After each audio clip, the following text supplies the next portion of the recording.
Yo, what's good, folks? It's Charmander. Welcome back to my YouTube channel. We have a Disney Lorcana Steel Amethyst deck. These are probably my two favorite ink colors. And so when you put them together, what it's trying to accomplish is a lot of drawing with the rabbits, friends on the other side. We have Queen's Castle, Let the Storm Rage On, which are drawing you cards. You also have some of the brooms, even Robin Hood gets you a card. So you're always having a healthy hand without playing a whole new world. We are kind of a mid-range tempo deck. Uh, it can kind of be flexible, and that's what I like about this deck. It's very adaptable to who you're playing or what the matchup is. We did squeeze in the full Robin Hood package, 4 little Robin Hoods, 4 big Robin Hoods, probably the best shiftable character in Steel. And this Robin Hood, we're running 2 Enchanteds as well. 3/6 body. As you know, when you hit, you get 2 lore, and when you banish him, or when he's actually banished in a challenge, you get to draw a card. And he can come in on early as turn 3, and he can sing Along Came Zeus. We're running 1 Grab Your Sword. We'll go through some cards that I think might be some other cards we want to throw in here, but let's go through the whole deck first. So we have 7 1-drop characters. We're not running any of the Little Maleficents, no Churnabogs. We're running 1 Captain Hook. Be kind of nice to have 2. Then we have Fire the Cannons. We're actually only running like maybe 12 Uninkables, I think.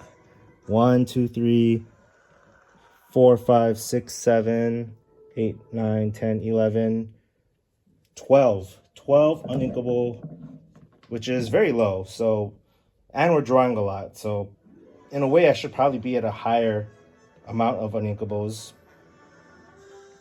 So, okay, we have 3 snakes. I was at 4. We took them out.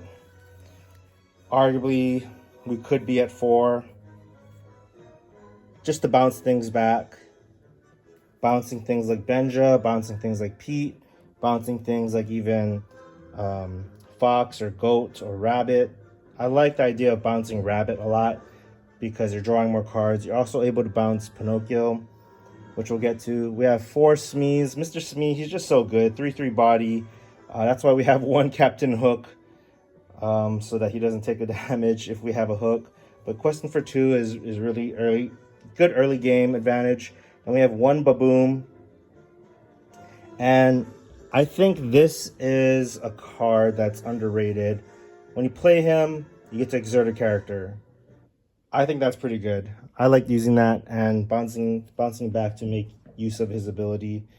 Then we have 2 Crabs. Being able to boost the character's attack can help you take out castles, even Daisy. Crab is pretty good. He's just circumstantial. You got to know when to play him. And even when he leaves play, I've done things where I've taken down a castle by having Merlin come down and then Fox comes in, and Fox gets boosted to a 7 attack. Anyways, we have 2 Benjas to kind of slow down Sapphire. There's a lot of items, especially Lucky Dime. You don't really want to be getting rid of the popsicles. You want to be targeting the fishbone quills. There are other items in other decks that people run, lanterns and other items. And if you don't use them, you can ink him, and he also quests for 2. So not bad to have 2 Benjas. And then we have Let the Storm Rage On. 2 copies of the Storm Rage On. It does what the deck is trying to accomplish, which is pinging some damage, going through characters that are ready, taking out things like Flynn and Ruby, Diablo, and then drawing a card, which is useful. Then we're running 4 Friends on the other side. I think 4 Friends is right. It's the best song in Amethyst. And then we have 3 Pete's. It might be nice to be at 4 because we have Steel Song running all over the place. Peter. So that stops people from playing any actions or songs. And that can really slow down a lot of decks. No actions. And all songs are actions. Then we have 2 smashes down here. And I like smash. I like that it can take out things like, even if you're in a mirror match, look at snake, look at crab, look at fox, look at goat, look at rabbit. They all have 3 health.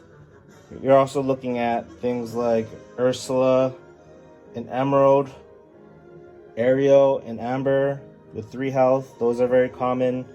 That extra damage, instead of doing 2 damage, doing 3 damage is sometimes very useful. We have the Fox with the Rush.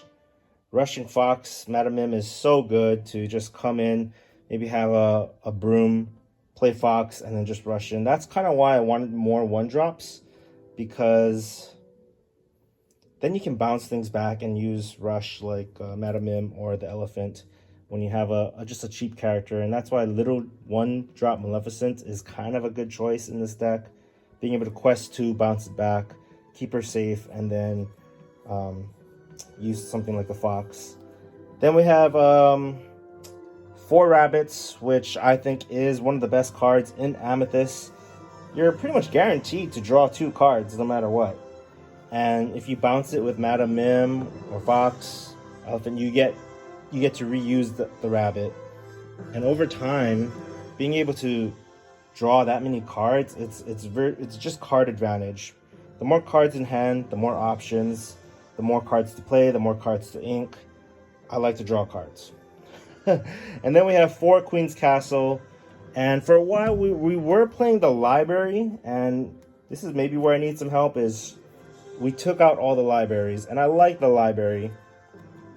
The library says, whenever a character is banished here, you may draw a card. So even on your turn, it has 8 health. 3 inkable, 8 health, which is a little higher health than the castle. And it comes in earlier, but only goes for 1 lore. So that's kind of the argument, is library or the castle. And we opted in for 4 castles because when you drop a castle on turn 4, it's just hard to kill. Even the library is hard to kill, and you can make use of it on your turn. But we're playing 4 libraries. I mean, 4 castles, no libraries.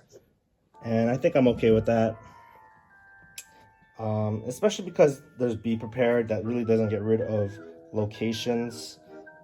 Queen's Castle is arguably the best location still. Okay, we have 4 goats. As you know, Goat is the GOAT. He gains 1 lore for playing him and 1 lore for leaving play. And if you bounce him, he's gaining even more lore. So you're getting passive lore, especially with running Robin Hood, and he can this Robin Hood over here. When you banish a character, you're getting 2 lore, so you're getting passive lore by playing both offense and defense, right? So I think Goat is good because he can also sing Along Came Zeus. We also have Madam Mim Elephant, one of the Shimmering Skies cards, and this is actually, I don't know how familiar you guys are with it, but you can bounce a character back, or you have to bounce a character back, and he's a 3/7 body, still gets Madame Medusa, but 3/7 is pretty good, and it says when you play this character, banish her or return another chosen character to your hand. At the start of the turn, you may move up to 2 damage counters from this character to chosen opposing character. So I like it. It's a little slow. It kind of combos well with Cogsworth, or if you can give it Rush. We're just running 1 of it right now, still play testing. Right now, the main combo is trying to shift into big Robin Hood. And the issue with trying to run shift Robin Hood is that you're not really able to go as wide because you're shifting a character, right? Instead of playing 2 characters, you're really playing just 1 better, stronger character. And that's why I didn't have Robin Hood in, because sometimes going wide, it requires the opponent to attack multiple opponents. Then we have one Chimpo, 4/7 body, good stat line, has bodyguard. Then we have one Elsa. This is also from Shimmering Skies. It has rush, it's evasive, and when it comes into play, you may exert chosen character. So if they're playing like a Flynn Rider, you exert it, can rush into it, has evasive. Just being able to exert a character kind of like Pinocchio does is pretty good, because you might have things like Hook that can trade in. Um, yeah, Fox and other attackers that can control the board. But being able to exert their character is very useful. Then we have one grab your swords. We threw it in there just in case. Sometimes you do need to grab your sword, and you just don't have it. It's nice to just have at least one grab your sword. Some people run more. Okay, so that's 60 cards. Again, I think it's like 11 or 12 uninkable, which could be higher. We have the library that we're not playing. We have Belle. We didn't go over this card, but this combos well with Chimpo, Elephant, Robin Hood, some of the tankier characters, because when she comes into play, she can move up to 3 damage and move that damage to attack another character. Kind of like a Smash or a Baboom, Fire the Cannons. You're able to ping an extra few damage, which is kind of why I liked this other card, Lawrence. Belle really combos well with Lawrence. He has 4 health, but we're not running him. So, not running Belle. I actually really like this Rush Rafiki. He has Challenger +4, so he hits for 5. This is basically the Amethyst Maui, and Quest for 2. But we're not running it. Maybe I could throw him in somewhere, but I would have to reduce the deck somehow. Maybe take out a goat, so I can catch some characters off guard with this rushing Rafiki. But the Rafiki that's actually maybe better is this one, because he's a 3/3. You can sometimes hit an aerial and then bounce him back, or hit a location. Being able to rush in for 3 damage and bounce him back is useful. We're running a befuddle. Befuddling some of your own characters is sometimes useful, but you can befuddle Daisy, befuddle Smee, Snake. You're getting a lot of value if you can befuddle some of these 2-drop characters, have more tempo. We have Chernobog, you can pop them for drawing an extra card. Maleficent draws you a card. Maleficent's also good at singing like Friends on the Other Side. And Stormy John. Then we have Cogsworth, which gives a character rush.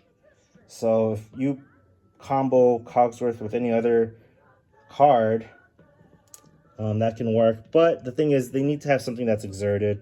We have Strength of a Raging Fire. We're not really going too wide. We could go with 4 snakes. We can go with 2 elephants. This Simba can banish a location or an item. So I thought about using him as well. Being able to banish a location and put a 3/5 body on the board is pretty nice. We have another Chimpo, another Hook. Pick a Fight is also another card that I think might fit in here, because, again, the whole goal is to get through their ready characters. They play something, and boom, your Robin Hood's already coming in to do more damage. Take them out before they get to do anything. We have Lawrence. The only thing I don't like about him is once he's hit or damaged, he has 0 attack. He's a 4/4, but once he has damage, he does 0 attack. Still Quest for 2, combos well with Belle. We have another 4th Pete, which is valid. Then we have another Grab Your Sword, another Elsa, and I like this one. We haven't been able to squeeze her in, but I like her in this deck as well. But this is kind of what the deck is looking like. A lot of tech cards, some one-ofs, but we're going to try it out and see if this works. We're at 60 cards exactly, and this is probably my favorite deck to play, because again, it's versatile. It can adapt. It can kind of do a little bit of aggro with Smee, Benja, and it has the castle. And then you have goats at the end. You have Robin Hood being able to get some extra lore. but it's more of a mid-range deck. It can slow down aggro enough. It can also play control depending on what you need. I tend to be more of a control player. That's just my play style, is trying to wipe the board, neutralize the threats, and then over time just throwing in enough goats and castles for late game. Anyways, make sure to drop a comment if you have any feedback, suggestions, things you think I should change, what you like, don't like, maybe to change some of the quantity of cards, or if you see any other cards in here that you think might be a good card to throw in. There's probably some other cards that I don't have in here, but this is what I'm running, and thanks for watching, guys.